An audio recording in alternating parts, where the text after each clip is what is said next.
Hey everyone, good evening. It's Scott at Scott Trades on X with StockMarketMentor.com and my chart of the day.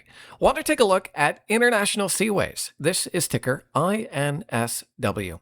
Now, while the rest of the market whips around, it's been smooth sailing here on International Seaways, though the stock has dipped under its 50-day moving average for the better part of 2026.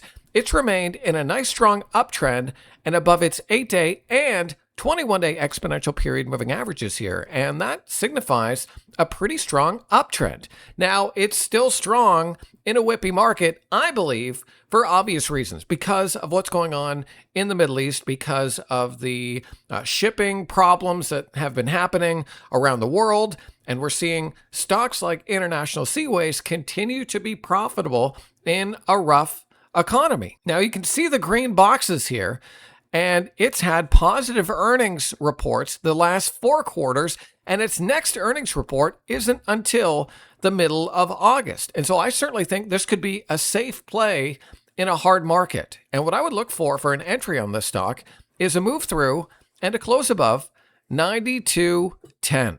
Watch for a move through and a close above 92.10.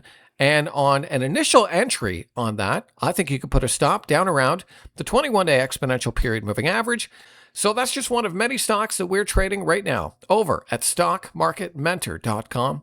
I hope that was helpful. My name is Scott McGregor at Scott Trades on X. I'll see you in the next one.